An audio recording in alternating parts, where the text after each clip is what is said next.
今回の動画は4月26日に公開されたジェレミー・ブエンディアがデニス・ジェームズの The Menace Podcast に出演していたので、その内容をまとめました。僕はすっごいジェレミーが好きなんで、ぜひその内容を英語がわからない人にもお届けしたいと思ってこの動画を作りました。1時間以上のインタビューだったので2回に分けてお送りします。前半となる今回の動画はジェレミーの生い立ちやアマチュア時代のことを振り返っているエピソードが中心で、後半となる次回の動画では今後ジェレミーがどうするのか、今年のオリンピアに出る可能性やクラシックフィジークに転向する可能性について言及しているので、次回も楽しみにしていてください。それでは動画をどうぞ。Four-time Mr. Physique Olympia, Jeremy Bundia. What's up, my brother? How you doing, man? I'm doing great, DJ. Awesome. Back into, I don't know, was it middle school or high school? You played football. You know, I actually had some different offers playing at the next level. Not any big schools, but NAIA schools, some lower schools. I ended up getting a neck injury my senior year, the second game in.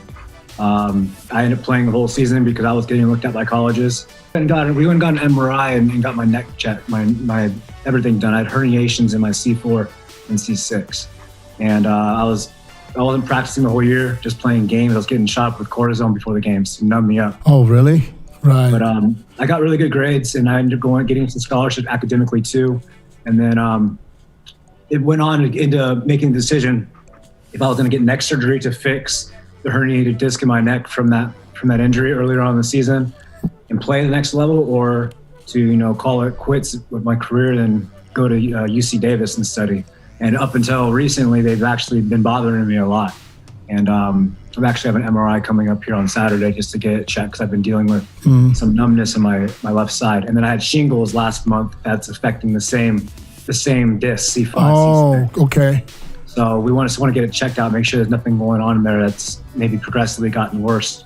Yeah. Oh, I remember I tore my pec in 2018. Right. So this is affecting my left side.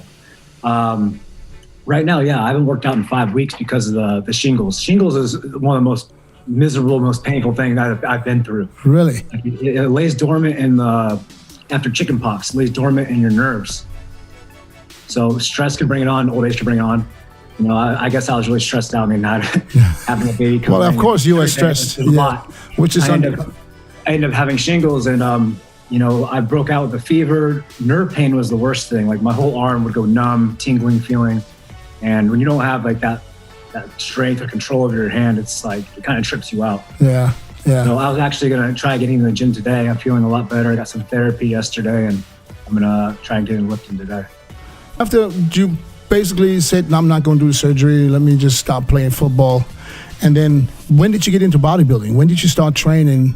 Yeah, I was working out a lot my junior and senior year. Like I was infatuated weightlifting. So on top of the sport-specific weight training they were doing for football class, I'd always leave practice and go weightlift. And there were some bodybuilders that trained at the local gym. And that's who I grew up with, who motivated, inspired me, and taught me everything I knew at the very beginning. That's awesome. And yeah, so I started when I was like 16, 17, weightlifting like that. And then when I realized I wasn't going to play football at the next level, after my senior year, I told my high school coach I was going to drop weights class.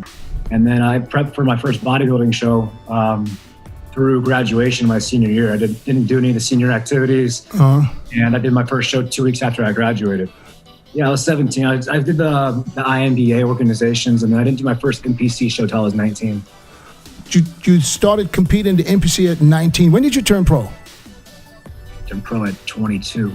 22? Yeah, 22. You started as a bodybuilder and then you switched over, or you... I switched over in 2012. I did my last bodybuilding show. I did like the cow. I took second in middleweights, and I saw Matt Christianer at that show, and he was the first men's physique pro at the time, and he was doing a lot of great things, and I looked up to him a lot. So I saw him at the show, and I was like, hey man, I was like, what do you think about me switching over? I think I have a very similar physique to you at the time. And he was also a middleweight bodybuilder before, and he switched over, and there's a lot of success happened for him right away. And I understood that at a young age, and I wanted to jump on, I wanted to have things that happen a little bit quicker. I remember back in the early days of men physique that Sadiq was kind of like a poster child. more likely the poster child, because he was winning shows. Everybody was talking about Sadiq. So was he ever somebody that you looked at and said, this is the guy I have to beat, or was it? I mean, I remember seeing Sadiq at the USA's that year, and I remember him walking around. I was like, gosh, he's a big guy. He's got some big arms on him. And I was only probably like 150 pounds when I turned pro. I was like, he's got it going on right now. And Sadiq was a big name. I mean, it was like Sadiq, Mark, Jason Poston, all those guys were the ones that were the top names when I was an amateur still. So those are definitely the guys I was, and Steve Cook. So I was always gunning for those guys, trying to get on stage with them. And, me and Sadiq battled it out in 2014, 15, big time. I mean, when you walk into, he was at the GAT and he had a lot of really big sponsors. Evogen was up and coming at that time. There's a lot of money that was being pushed behind Sadiq as well for marketing. You walk into Olympia and you have all the jumbotrons of Sadiq, playing all of his ads and stuff on there. Like, oh, cool, I'm competing against this guy. He's everywhere. I know, there's right? There's a 50-foot banner of Sadiq right in front of the stage, So it was a little intimidating going in there at 23 years old and competing against these guys. And, I did my best to try and keep a chip on my shoulder and have some sort of attitude to kind of hide my insecurities a little bit, try to, rise up to the occasion. I felt like, I had to do that in some way to hold my ground against them. So your first Olympia was 2013 where you placed second? Yeah. So what happened after that? You're right there. So, what was it from 2013 to 2014? What did you change, or what happened in your attitude? What happened to make you come out on top the next year? Hani took over. Hani became my coach. And then after that, that's when after I took second place, Hani realized, that I could probably be the champion. So, and I was already taking Evogen supplements back when they first came out. Like the supplement store up here had them, and I loved the products. So he knew that I liked their stuff, and it worked out really well. So what would you say changed? What did he change in your approach to get that title?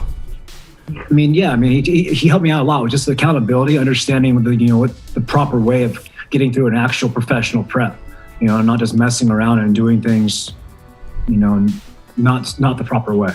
I learned a lot about training as well. I think the biggest thing was the intensity of our workouts.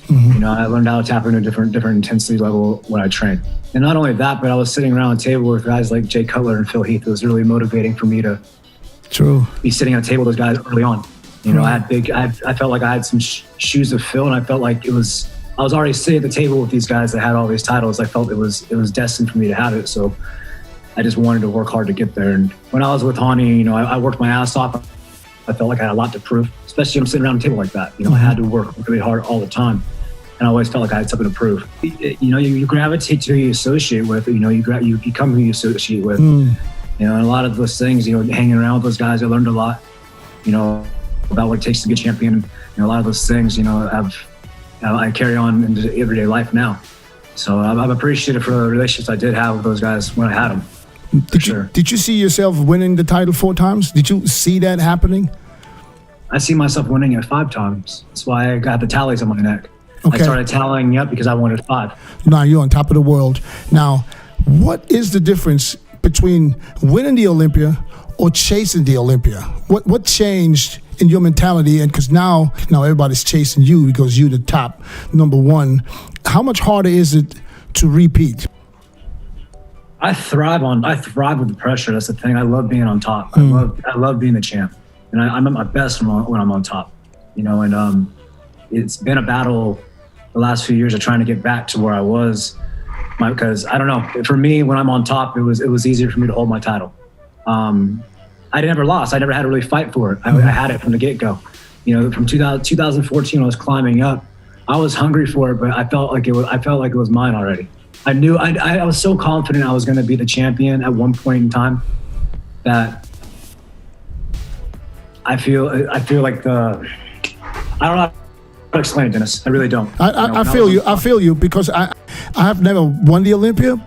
I know what I would feel like winning it. I can imagine. So I know what you're saying. It gave me a certain energy, man. It gave me a certain energy, and I was thriving in every way possible at one point in time. You know, and that energy, that momentum that you have built up, similar to what I'm seeing with Chris Bumstead right now. His momentum is huge. He's thriving on every platform right now. And I know what he's going through. I know how he's feeling because he's on top and like he's the champ. And with that, I don't see him losing anytime soon because that energy he's accumulating. If he can keep that up, he's feeding off it, and he's getting better and better and better. Yeah. And I feel that, you know, I operate well off that. I operate really well off positive energy. いかがだったでしょうか。ジェレミーめっちゃかっこいいっすよね。22歳でプロになってそんなに若い頃からオリンピアで活躍しているって思うと本当かっけえです。不安な自分に飲み込まれないためにわざと喧嘩腰な態度でいたと言ってましたが、確かにジェレミーの初オリンピアのステージングでは緊張からこわばったような表情もなんとなく伺えて、4連覇した時にはそういう表情が消えて自信に満ち溢れた表情になっているっていうところも個人的にはめっちゃ胸キュンポイントです。